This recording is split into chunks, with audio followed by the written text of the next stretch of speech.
today's technique tutorial. My name is Samantha Wiltshire and I'll be your tutor for today. And today we're going to be investigating hatching and cross-hatching as our techniques. What we'll be doing today is going through our objectives and the equipment you'll need for today's activity. We'll be talking about the differences between hatching and cross-hatching and when it's most appropriate to use each of these techniques. We'll be understanding these techniques as a form of directional lines. Then we'll be doing a short activity together, followed by concluding and looking at some further activities that you could complete in your own time. So today's goals are to learn about creating texture and pattern in brand new ways. We're also going to find new ways today to describe tone in general. We'll be making artworks which are more dynamic and more interesting. And we'll also be learning to describe the direction in which objects turn in space using lines as a technique. And this video is a fantastic one to watch once you've also taken a look at our smooth rendering and understanding shadows and highlights videos, just to learn a little bit about tone in general first. And then you may like to continue after this video to take a look at our scribbling, stippling and cross-hatching video to extend this technique further. For today's activity, you're going to need an HB pencil, an 8B or other dark and soft pencil, a hard eraser, a kneadable or putty eraser. You can also have a mole stick if you're not sure what that is. Take a look at our mole stick video to learn about that tool. And you'll also need some paper that you feel comfortable experimenting with. All right, so first of all, what is hatching? Hatching is a technique which we can use to describe tone, and it involves the use of many lines. They could be vertical, horizontal, or diagonal, which are arranged closely together usually, although the distances between them can vary. And when we create an area filled with these lines, we are able to use them to describe tone and sometimes also texture. And we can see here in Vincent van Gogh's Road to Etten, he's used some beautiful horizontal directional lines that he's hatched across the road. And they lie flat just as the road does, and they help to describe the shadows, which we can see there, and also help to describe the fact that the road is indeed flat. And we can also see in a similar approach on the trees, we have vertical directional hatching lines, and also in the grass, we have vertical hatching lines that help to create nice tall trees and nice blades of grass. And you'll see that Van Gogh has varied the pressure he's putting on his pencil and has sometimes layered more and sometimes layered less for these lines to create a tonal variety rather than just everything feeling a little bit same. And you'll notice that in hatching as a technique, our lines may touch and bump each other, especially if we're being a little bit rough in the way that we're hatching, but they will not intersect and crisscross over the top of one another. And it's the intersecting or crisscrossing that separates hatching from cross-hatching.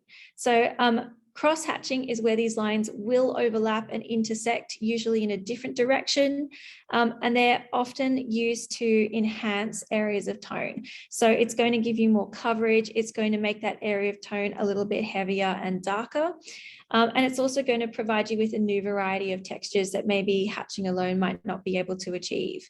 And you'll be able to see here in the example image on this slide that sometimes we can actually use both of these techniques in the same image because it might be appropriate to use them in slightly different areas. So you'll notice that especially in the heavy shadowed areas, this artist has used cross-hatching, and in some of the lighter shadowed areas, particularly on the drapery and on the arms, there's just hatching alone that's been used.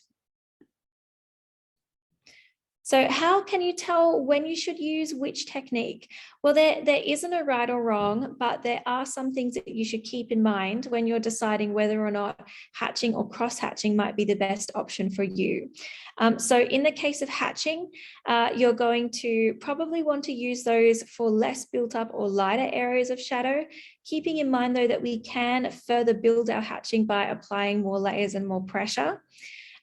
We often will use hatching to demonstrate the direction of a shape or movement rather than just describing tone. So if I've got cross-hatching, I might lose the sense of the way that object turns in space. Whereas if I have hatching lines alone, I can really curve them around something. So if I had a cylindrical object, I can make those curved lines around the body of the cylinder, and it will help to create the illusion that it turns in space.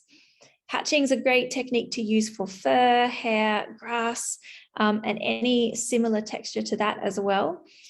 In the case of cross-hatching, again, we're going to want to use it for darker and more build-up areas of shadow because it's going to give us much more coverage. And, as we build in those layers, it will tend to become darker. And this is a really great technique also for describing woven fabric textures, wicker baskets, things of that nature, where you might not want single fine lines. You might want it to feel a little bit more woven and built up. And what's great about both hatching and cross-hatching is that these techniques can be used in a great variety of mediums. I would say in almost any medium. So you can absolutely hatch or cross-hatch with some scratch lines into a clay piece. You can absolutely apply these textures to certain types of silversmithing if you want to score the surface of something to make it textured. You can use it in all different types of printmaking as well, but in particular for etching. That's a really great example of where hatching and cross-hatching might be most appropriate. And it will apply to all types of drawing. You could even experiment and try and create hatching or cross-hatching in painting as well. And that could be by using very thin brush strokes, or it could be by putting a very wet surface of paint down and maybe doing some hatching and cross-hatching using a sgraffito or scratching back technique with a palette knife into the painted surface itself. And you can see here that in Cornelius Boss's work, Leader and the Swan, this etching is made up entirely of hatching and cross-hatching. And it's in a very classical style as well. And it does have a fair amount of three-dimension and tonal variation. And we can contrast that very classical style to this illustrated work by Maurice Sendak. Maurice Sendak is the illustrator who created Where the Wild Things Are. And in this cartoon illustration, there's so many different techniques used, including hatching and cross-hatching, along with patterning and ornamentation. So you'll see, for example, that there's this nice repeated scalloped pattern on the legs. We also have some directional lines in general, and even scribbling and circling as well, in particular to describe those trees in the background. So this is a little bit more of a contemporary approach in the sense that we are combining a variety of techniques to create a variety of textures, and that textural variation is more of the focus rather than tonal realism itself. And as we've been kind of lightly discussing so far, hatching is a form of directional line, and so is cross-hatching, depending on how we approach it. But what is a directional line? A directional line is a line which demonstrates or emphasizes the direction in which an object turns in space. And so this is a really great example here on this slide. We can see in particular on the pectoral muscle, how those lines curve upwards to create the shadow and to show us the way that muscle curves over the top of the torso. All right, so now we're going to begin our practical activity. You might like to begin by either screenshotting this PowerPoint slide and printing it out so that you have a template, or just drawing these boxes up yourself in your sketchbook. You can use any type of pencil. It doesn't matter whether it's dark or light to begin with for this activity. And what we'll do now is shift over to my drawing station and I'll walk you through getting started.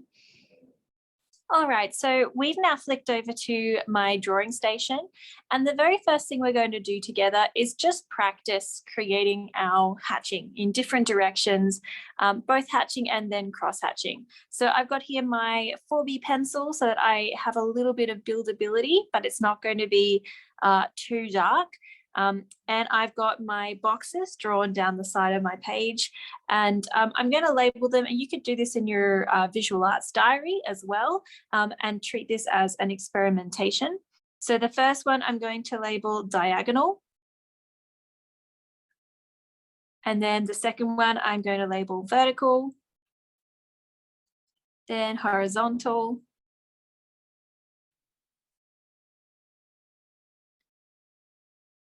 then I've got diagonal crosshatch, and I've got horizontal / vertical crosshatch. So in the diagonal one, I'm going to do exactly what the name suggests. I'm going to grip my pencil nice in the middle. You don't want to be holding your pencil down here or all the way up here. So nice in the center. I can use my pinky if I want to stabilize myself. And I'm just going to make some nice, even diagonal lines. And then have a practice of towards one corner, starting to build it up. And we can build it up by layering and by adding pressure. So I'm starting to press a little bit more firmly in that corner. Now let's have a go at vertical. So same thing. And sometimes if the wrist movement is not working for you, if you've done your box a little bit bigger, you might prefer to actually move your whole hand. Mine's small enough that I can just use the momentum of flexing my fingers, and I can start to make some vertical lines. And it doesn't have to be tidy. This is just a practice. There I go. And you'll notice that mine are a little bit more messy and textured. That's going to be the effect I'd like to achieve since I'm illustrating a tree today with rough bark and leaves. But if you wanted to, you could be very, very neat and precise and leave, correct distance in between, not have any of them touch. It's up to you and your personal style. All right, now I'm going to have a go at horizontal. You might need to reposition yourself or even turn your page if you prefer.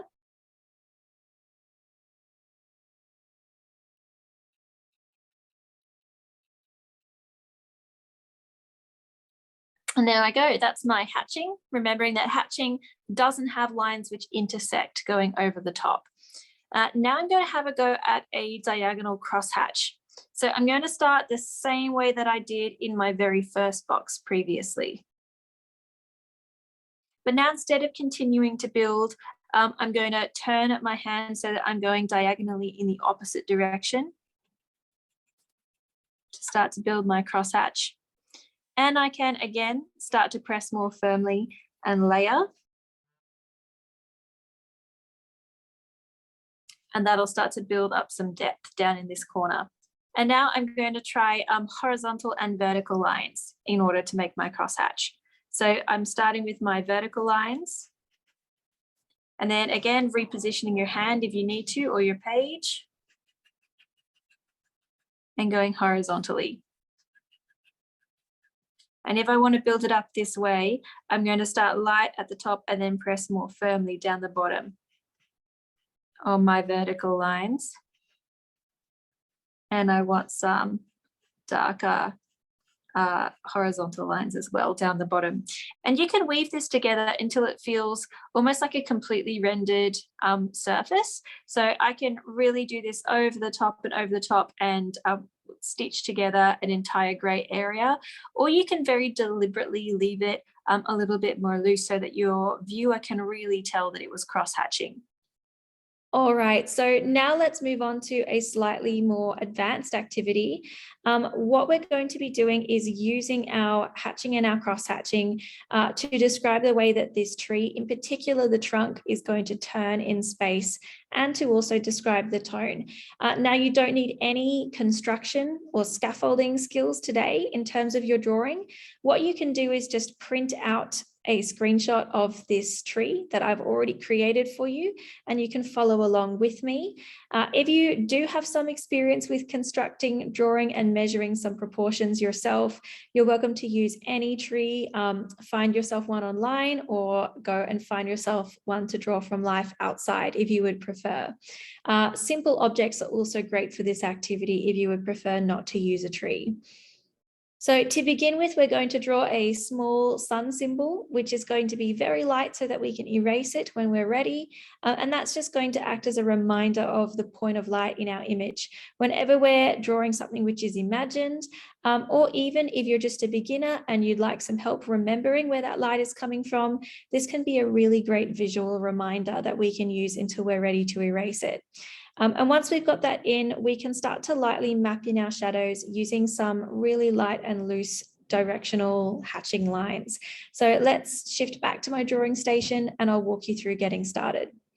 So now that I've decided that this is where my light is coming from, what I can do is I can start to really, really lightly map out where I would like some of my shadow to be. And that just might be with a few lines. So if my light is coming from here, then my shadow is going to be all over here on this side. It's going to be all over this branch. It's going to be down this side of this branch. And it's going to be on this side of this branch. You may find that you don't even need to do that. For anyone who is feeling a little bit intimidated starting out, that can be really handy. All right, so now I've got these loose lines. We're going to be able to go in a little bit more heavily. Now remember that hatching is a type of directional line, and that means that we want to travel our lines in the direction that the object is moving if we really want to enhance our sense of 3-dimension. So where the tree trunk is going to wrap around, I'm also going to wrap my lines around like so. And even though I do know that I have cross hatching as a tool, I'm actually going to start just with hatching because that will be a little bit more simple and controllable. And then I'm going to build into some cross hatching later on. And you'll notice that I'm keeping it nice and light. There's no reason to be heavy just yet. Sometimes with tonal work, I recommend going in dark straight away. Sometimes with tonal work, I recommend going in with dark straight away. Sometimes with cross-hatching, I recommend going in quite dark straight away. In this instance, I wouldn't recommend it because we're still figuring out where we would like for our shadows and lights even to be. It's far more controllable to map it in lightly and to build as a more gradual process.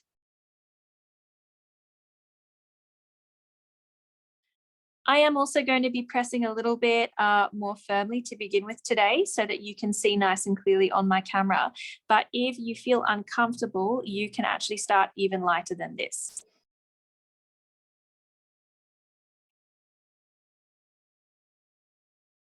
So I'm leaving a little bit of an area here to show that this branch is going to catch the light right here and over here where it separates into these two branches. So not only am I thinking about the placement of my shadows in general, in terms of which direction the light is coming from, but I'm also thinking about the form and the structure of my tree as I go.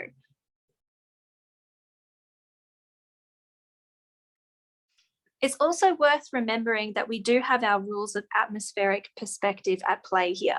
So atmospheric perspective is a set of rules, and these rules are that things get lighter, bluer, and softer and fuzzier as they go into the distance, and that creates a sense of space. And if you wanted to, you could keep some of your back branches a little bit lighter to help with this illusion.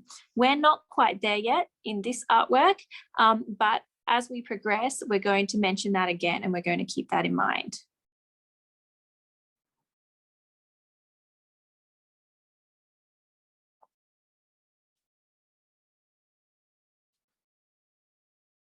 So I'm also thinking about the fact that my tree, being a tree, is not going to be perfectly smooth.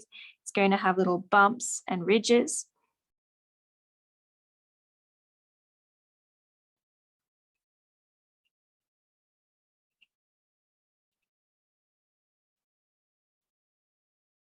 And I'm starting also very softly to map in some masses, which will be happening in the leaves.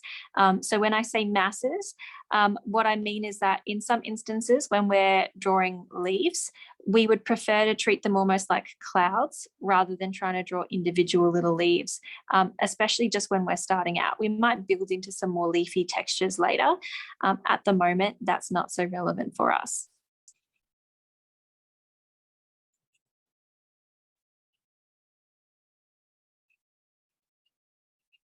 All right, so now you've got yourself a tonal map. We're going to start to build more in some layers. This means not only layering, but in some cases applying more pressure. You also might like to swap over to a very dark and soft pencil for this. Something like a 4B, a 6B, or an 8B pencil would be fantastic. And what you're going to do is now try and build not only tone, but also texture if you can. So we're really having an experiment today. Keep in mind as you do this that your darker areas will come forward and your lighter areas will appear further away into the background. And this is something which is called atmospheric perspective that we'll unpack in more detail in a future video together. When you're finished, you'll be able to erase your unwanted marks and you should be left with a nice final result like this. So let's shuffle back to the drawing station and we'll get stuck into it.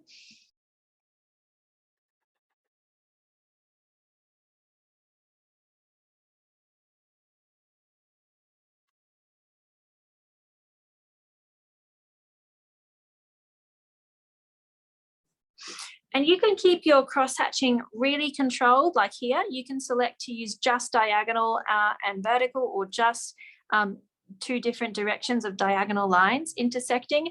I'm actually layering all sorts of different directions because I really want to build up quite a complex area of shadow.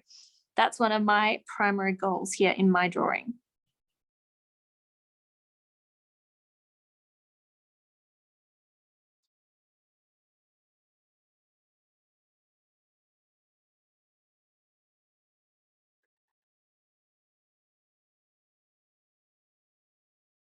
So you'll see that where I'm building lines intersecting in different directions, I am still exaggerating those which are directional. So I can come and build some cross-hatching on top.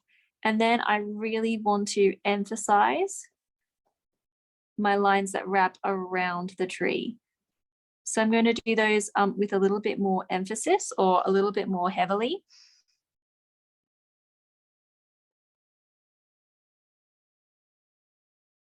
And this will also start to help me create that full range of tones. So I'm going to start to find myself some super dark darks and a variety of mid-tones. And wherever the transition between them isn't the greatest, I can come in and I can just sort of layer over the top until I'm starting to feel a little bit more happy with my end result.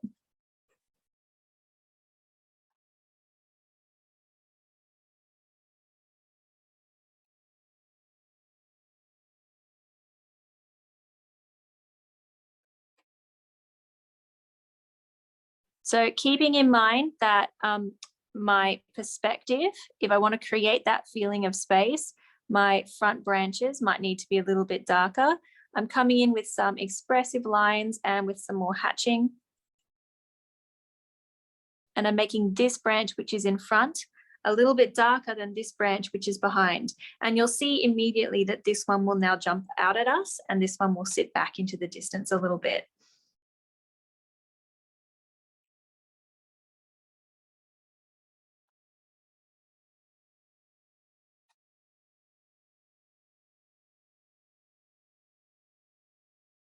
Again, this one is in front and this one's behind. So I'm coming in and I'm emphasizing that just a little bit more.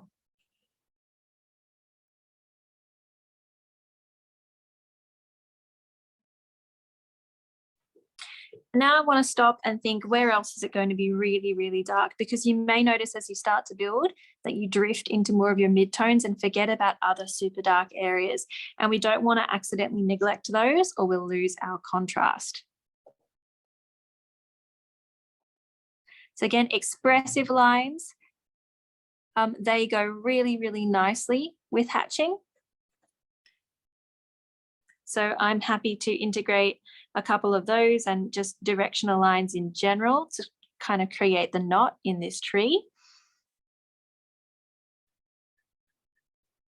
And in this area in particular, I really think I want to emphasize the direction of that trunk turning in space. So rather than cross hatching, I'm going to leave this as just hatching. If I do any cross hatching, it's only going to be right on the very, very edge. And this tree, I think, is going to be a bit more of an illustrative style. So it's going to look like something which might belong maybe in a children's picture book or somewhere like that. The aim with this cross-hatching technique, in my case, is not for this to be a hyper-realistic tree. People can use cross-hatching to make really quite realistic feeling illustrations, but don't put pressure on yourself to be able to do that the very first time that you try this technique, because it does take a little bit of practice to get the hang of.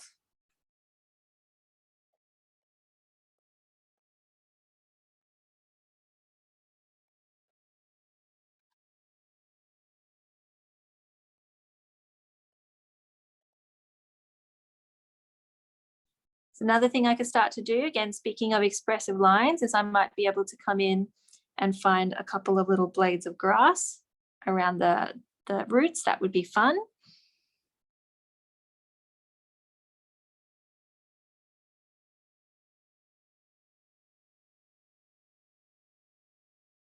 And now I've got my main really dark scene. I can always build them more, but I do want to stop for a second and just really have a think about what I'm doing and consider, where do I need to build more midtones? It's all about playing with these relationships. There's going to be a bit of a push and pull of light and dark. You might have to do a lot of standing back or sitting back from your work to see it from a bit of a distance, to make sure that you're feeling really happy with the relationships as you build. Because you'll find that each time you touch this work, it's going to make quite a big difference to the balance of the image as a whole.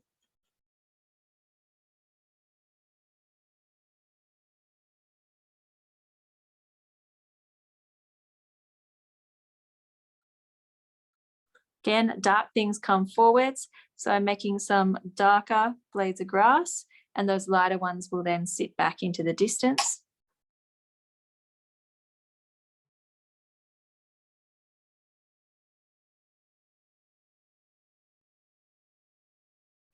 And now, even though I know it has to be a little bit lighter to sit back behind, I'm going to come into the leafy area and I'm going to go crazy with my cross hatching, because just hatching alone makes these feel like they have mass, which is great, but it's not going to make them feel like they are textured with little leaves. So I definitely want to go a little bit more crazy and expressive in those areas.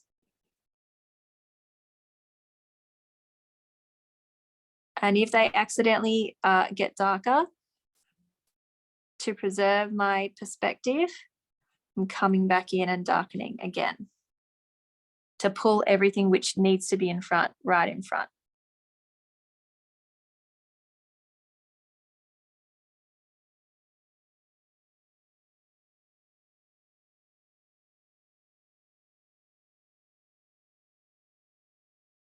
And part of the art of this technique, everyone, is to know when to stop. And I may have even already overdone it just a little bit, possibly. Again, because it's all about balance, we always need to stop and have a bit of a think about what it is that we're doing and check that nothing has been lost as we've been adding detail to other areas.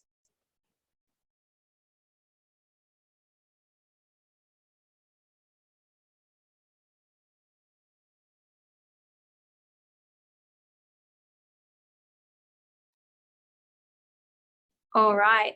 So something else that I can do now at about this stage is I can take away my sun. Where the shadows are placed already now will be a nice guide. I hopefully won't need to refer back to that again. And I can also now come in and lift any little highlights that I may have lost. I could come and I can actually erase into some of my hatching if I want to build some more texture and variety.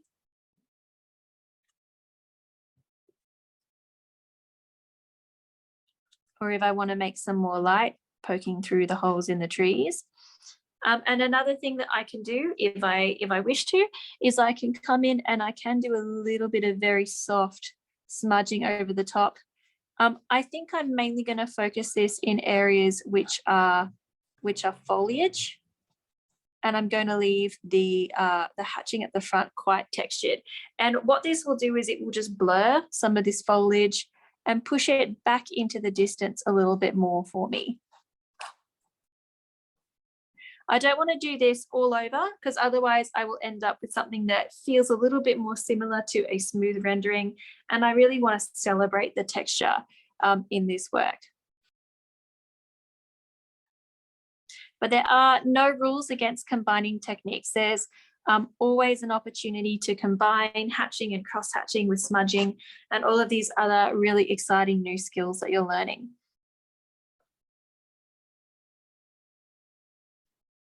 All right, and for a first go at cross-hatching, you may decide to actually stop at around about here.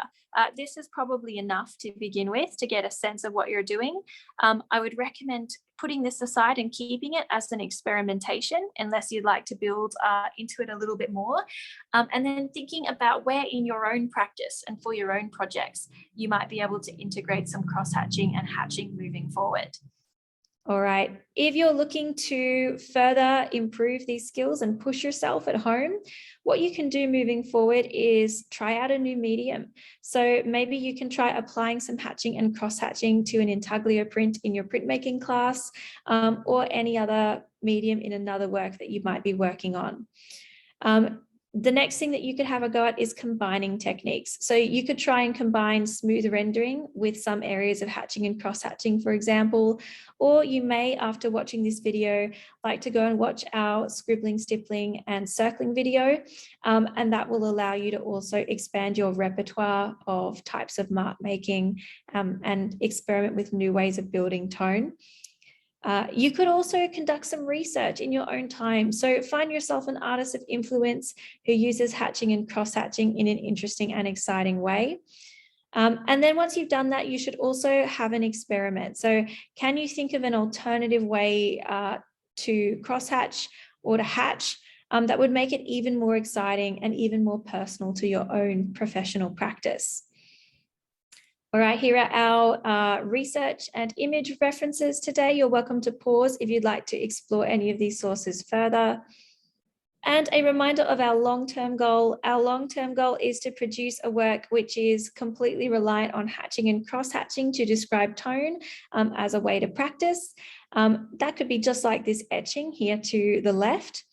And we also, as always, want to be thinking about ways that we can apply these techniques to our own practice and our own personal style, and also whether or not we would like to at all. Remember that there's no pressure to adopt a technique which doesn't feel right for your practice. Enjoy experimenting, and as always, happy art making. We'll see you next time.